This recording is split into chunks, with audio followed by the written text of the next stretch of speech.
Assalamualaikum warahmatullahi wabarakatuh. Perkenalkan kami dari kelompok 7 yang beranggotakan Putri Nur Fitria, Sabila Prameswari, dan Sally Monika. Pada kesempatan kali ini, kami akan mempresentasikan hasil kerja kelompok kami dalam mata kuliah Fisiologi Hewan Air dengan dosen pengampu Dr. Yuni Kilawati SPI MSI dengan judul Fisiologi Pertumbuhan.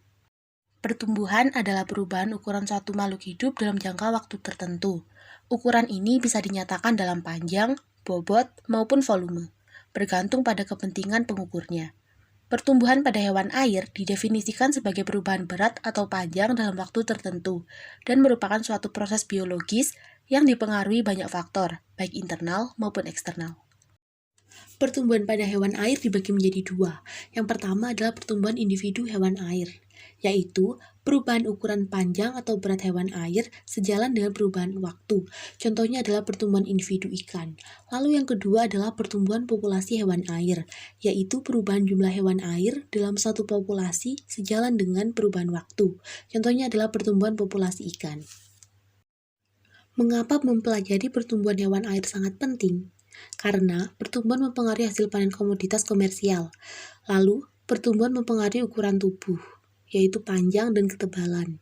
Selain itu, ukuran tubuh dan tingkat pertumbuhan dapat mempengaruhi resiko untuk predator. Selanjutnya, ukuran mempengaruhi reproduksi. Pertumbuhan mempengaruhi waktu pematangan gonad, dan pertumbuhan mempengaruhi jumlah telur yang dihasilkan atau fekunditas. Faktor yang mempengaruhi pertumbuhan terdiri dari faktor internal dan eksternal.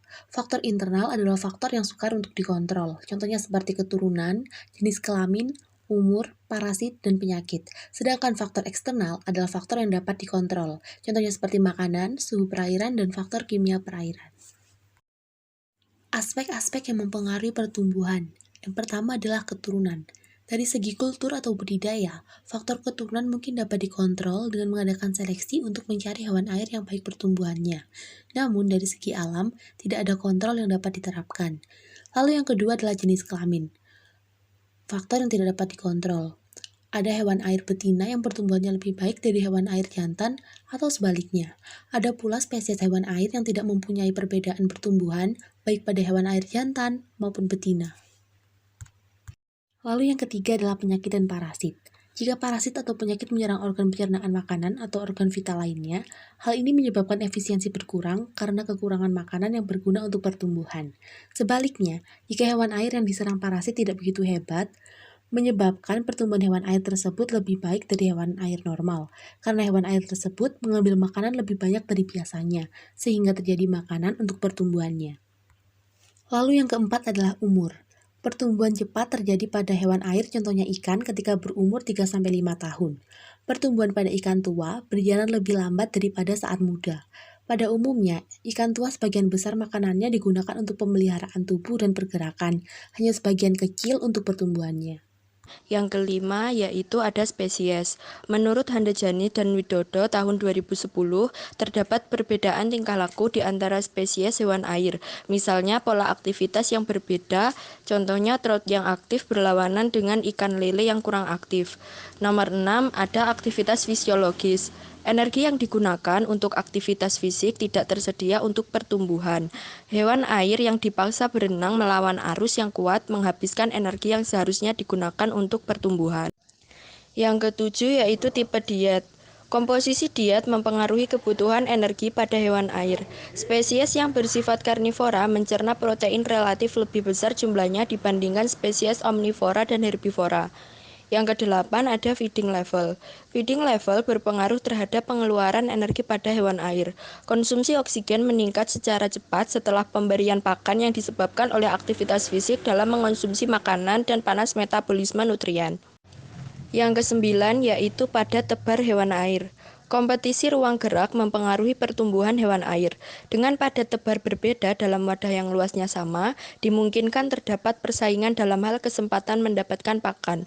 Menurut Kadarini et al. Tahun 2010 menjelaskan bahwa padat penebaran menyebabkan kompetisi ruang gerak dan perebutan oksigen terlarut pada hewan air dan juga menyebabkan hewan air mengalami stres sosial pada padat penebaran yang tinggi, sehingga menghambat metabolisme dan nafsu makan hewan air menurun. Yang ke-10 yaitu lingkungan. lingkungan, yaitu termasuk suhu, oksigen, pH, dan lain-lain. Selanjutnya yaitu ada contoh kurva pertumbuhan hewan air. Pengaruh padat tebar terhadap pertumbuhan hewan air. Padat penebaran dapat menyebabkan hewan air mengalami stres sosial pada padat penebaran yang tinggi, sehingga menghambat metabolisme dan mengakibatkan nafsu makan hewan air menurun. Hewan air yang mengalami stres sosial diduga karena hewan air tidak dapat menerima kondisi lingkungan yang tidak sesuai untuk sintasannya. Misalnya, pada padat penebaran yang tinggi, hewan air akan berkompetisi untuk mendapatkan ruang gerak, pakan, dan kebutuhan oksigen antar individu yang menyebabkan hewan air stres.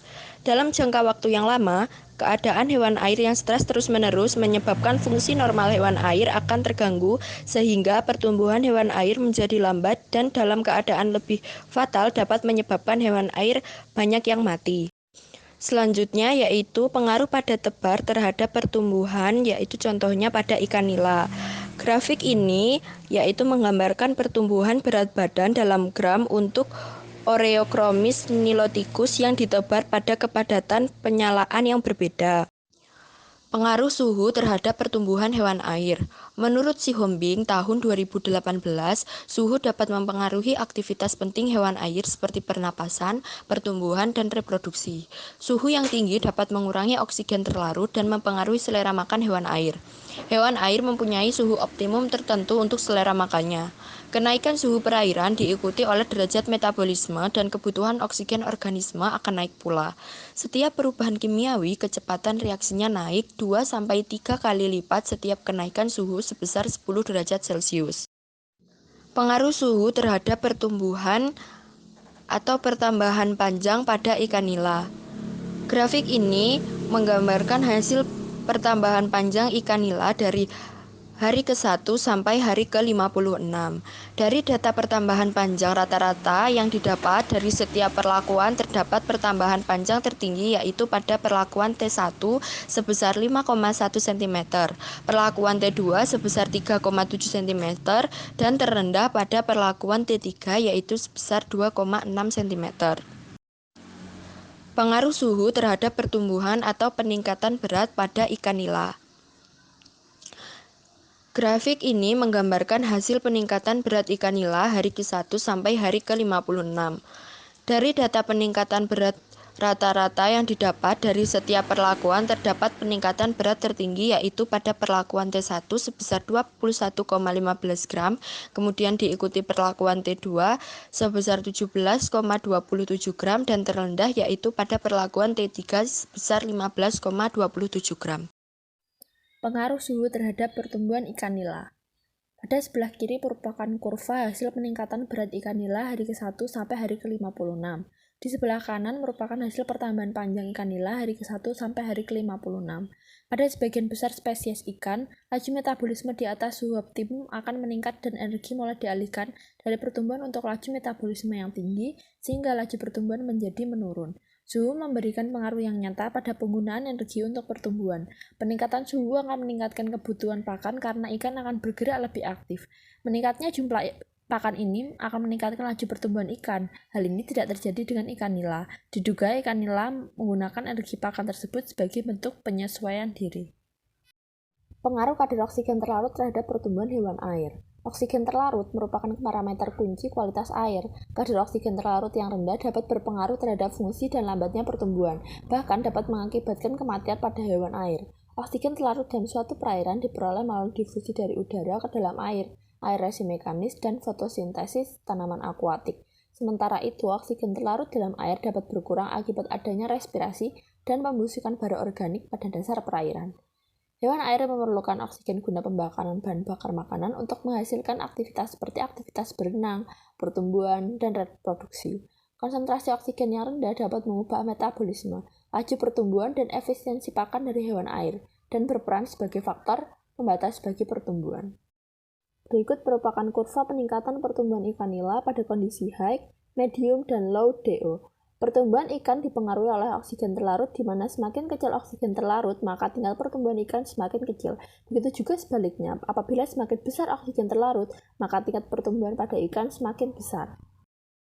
Selanjutnya adalah pengaruh hormon terhadap pertumbuhan hewan air. Salah satu faktor lain yang mempengaruhi pertumbuhan hewan air adalah stimulasi hormon. Hormon pertumbuhan meningkatkan transfer asam amino melalui membran atau mempercepat proses kimia sintesis protein sehingga protein jaringan bertambah. Selain itu, hormon pertumbuhan meningkatkan kecepatan pengeluaran lemak sehingga lemak tersedia sebagai sumber energi. Pengaruh pemberian rekombinan growth hormone atau GH terhadap pertumbuhan ikan nila. Growth hormone atau GH, ikan nila pada kondisi air laut dan air payau lebih tinggi daripada kondisi air tawar. Dan pertumbuhan mutlak ikan nila di air payau lebih tinggi dan berbeda nyata daripada pertumbuhan ikan nila di air tawar.